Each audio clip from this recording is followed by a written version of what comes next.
कि अगर असदुद्दीन ओवैसी साहब को 15 मिनट के लिए इस देश का गृह मंत्री बना दो, 15 मिनट के लिए अगर गृह मंत्री बना दो, तो देखो कि क्या पाकिस्तान का हालत होता है।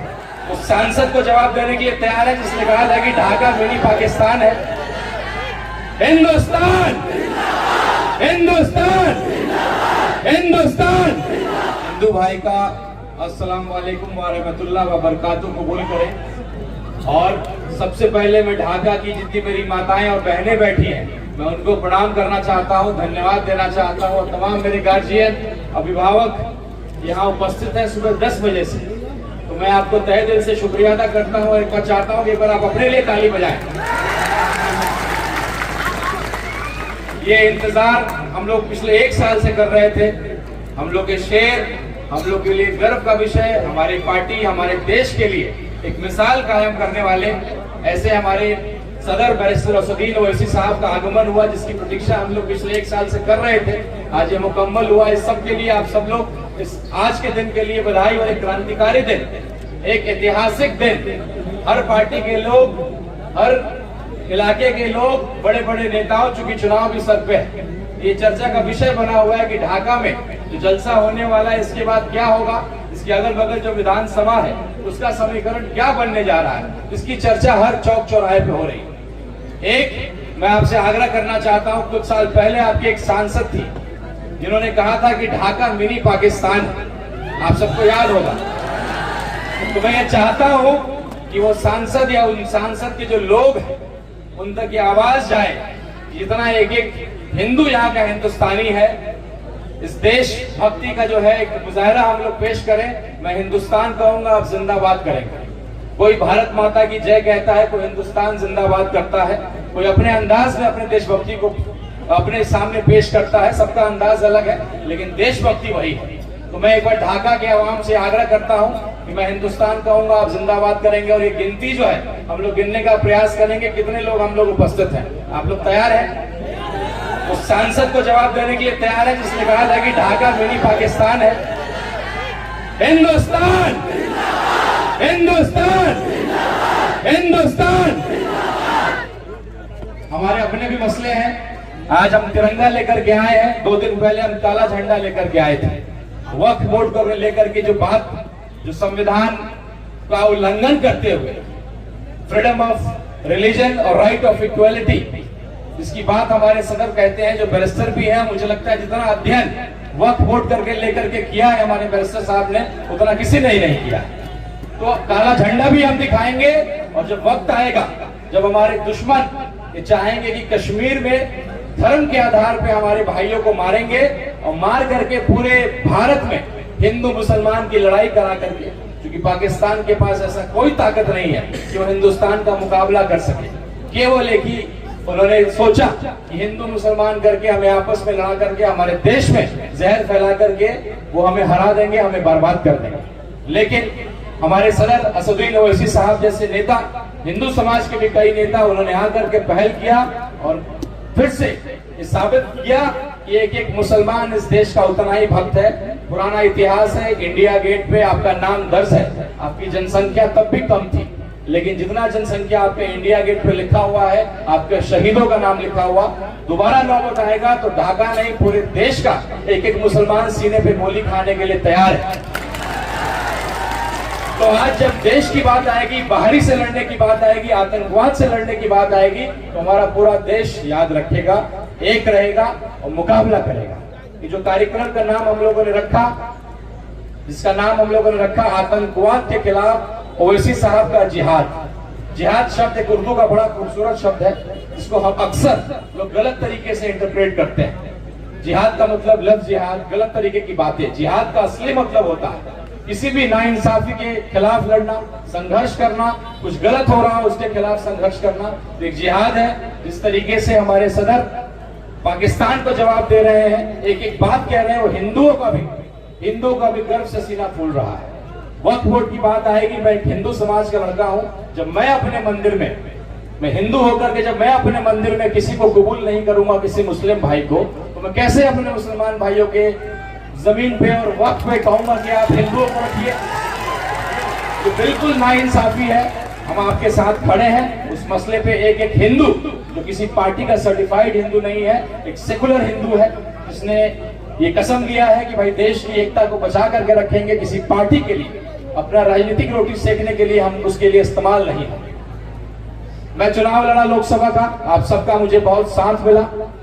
मैं 20 दिनों में टिकट लेकर के आया, आपके सामने मैंने हमेशा इस बात को रखने का प्रयास किया।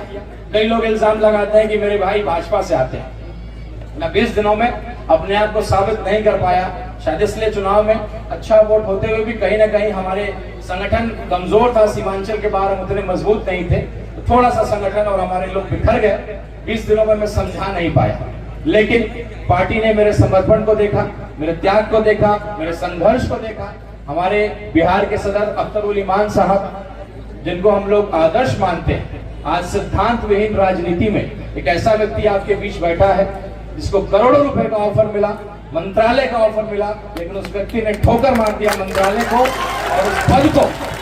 तो आज के सिद्धांत विहीन और भी बिहार की जो पलटू राम और ऐसे लोगों के लिए जाना जाता है, उस जगह से एक ऐसा विधायक, एक ऐसा वफादार व्यक्ति जिसके नाम के पीछे भी ईमान है और ईमान का पक्का है, तो ऐसे व्यक्ति के अंदर काम करना मेरे लिए गर्व का विषय है।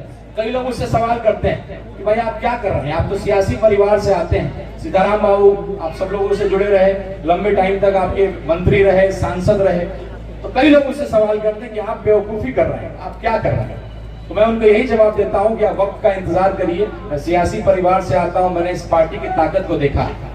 बाकी पार्टियों में कार्यकर्ता होते हैं, लेकिन इस पार्टी में दीवाने होते हैं, और उन दीवानों की दीवानगी में कल रात से देख रहा हूं। कोई गया से आ रहा है, कोई रोहतास से आ रहा है, हर जिला से, सीमांचल के मेरे जितने भी अतिथि आज आए हैं, तो ये दीवानगी है इस पार्टी की। और मुझे मालूम है कि मैं आपका विश्वास जीत चुका हूं।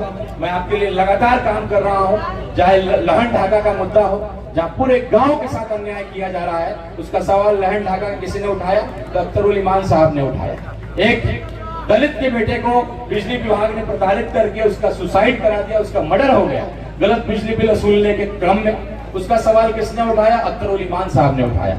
आज मात्र हमारे पास एक विधायक है, इसलिए हम हर मसले को नहीं उठा पाते हैं, लेकिन मुझे पूरा विश्वास है कि अब आप लोग का आशीर्वाद हमें मिलेगा तो बिल्कुल अगला सरकार जो बिहार में बनेगा बिना AIMIM के सपोर्ट के नहीं बनने जा रहा है।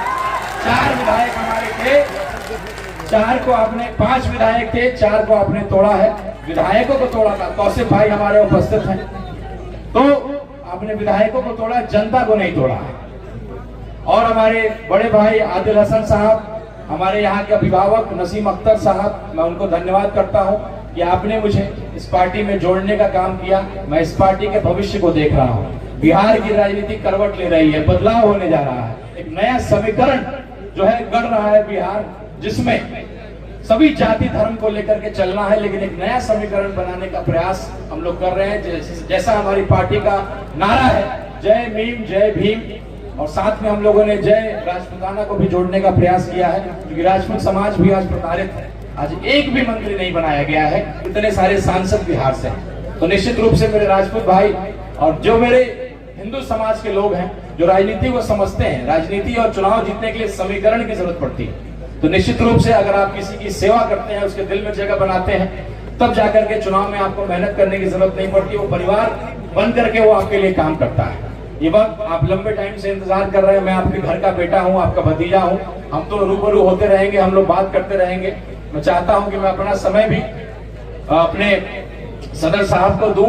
एक बार मैं तहे दिल से शुक्रिया अदा करना चाहता हूँ शिवहर के हमारे जिला अध्यक्ष डॉक्टर मिसबाउल हक साहब का, सीतामढ़ी के हमारे जिला अध्यक्ष जहांगीर साहब का, मुजफ्फरपुर से आए हमारे मुकीम भाई का, अफरोज भाई का, और तमाम हमारे जो संगठन के लोग हैं, परवेज भाई, मासूम भाई, और लगातार कल से उनेश भाई से लेकर के तमाम ऐसे लोग, लंबी लिस्ट है। तो अभी मेरे पास समय का अभाव है और मैं चाहता हूं, गर्मी बढ़ रहा है तो ये गर्मी और बढ़ेगा जब हमारे सदर साहब आपके सामने आएंगे और जिहाद का मतलब आपको समझाएंगे। और थोड़ा सा जो मैंने जवाब उस MP साहब को दिया है जिसने इस आपके इस पावन धरती को मिनी पाकिस्तान कहा था, तो बिल्कुल हम लोग उसको करेंगे। एक छोटा सा मैसेज मेरे एक चाचा ने दिया था तो मैं चाहता हूं उस मंच में आपको दूं। इस पार्टी में जब 15 मिनट की बात आती है तो बड़ा चर्चा होता है, तो मैं चाहता हूं कि वो 15 मिनट, मेरे एक चाचा है जो मुझे चाय पिला रहे थे, उन्होंने कहा था कि जरा सदर साहब आएंगे, उनको कहिएगा ये बात, मेरी तरफ से मैसेज दीजिएगा। तो उन्होंने यही मैसेज दिया कि अगर असदुद्दीन ओवैसी साहब को 15 मिनट के लिए इस देश का गृह मंत्री बना दो, 15 मिनट के लिए अगर गृह मंत्री बना दो, तो देखो कि क्या पाकिस्तान का हालत होता है। इन्हीं शब्दों के साथ मैं आपसे विदा लेता हूं और मुझे पूरा विश्वास है जो वादा हम लोगों ने किया था, पार्टी ने मेरे समर्पण को, मेरी मेहनत को, मेरे इसको जज्बे को स्वीकारा। हमारे अख्तरुल ईमान साहब, इंजीनियर आफ्ताब साहब जो मेरे गार्जियन स्वरूप हैं, उन्होंने अपनी बात को रखा। ढाका के लिए हमारे राष्ट्रीय अध्यक्ष जी को यहाँ बुलाने का प्रयास किया और एक नौजवानों को छोटी सी एक सीख के साथ अपनी बात को खत्म करता हूँ कि राजनीति में सब्र बड़ा जरूरी होता है। लोगों ने सोचा कि मैं चुनाव हारूंगा या जीतूंगा, मैं पार्टी को बदल लूंगा, लेकिन मैंने ऐसा नहीं किया। इसलिए मेरी पहचान बनी और आज मैं हर बार यही कहता हूं कि किसी भी बेटे की पहचान उसके पिता से होती है। मेरे पिताजी आरजेडी से रहे, आजीवन सेकुलर रहे, और आज वो जिंदा रहते तो मोदी के खिलाफ ही बोल रहे होते। मेरे भाई साहब बीजेपी के विधायक हैं और हमारा विचारधारा अलग है। मैं अपने पिताजी के विचारधारा को चलता हूं और मुझे पूरा विश्वास है कि अब कम से कम मेरी सेवा को देख करके, मेरी निष्ठा को देख करके अब ये मानेंगे कि मेरे रगों में मेरे पिताजी का खून दौड़ता है। मैं वही सेकुलर सीताराम बाबू का बेटा। बहुत बहुत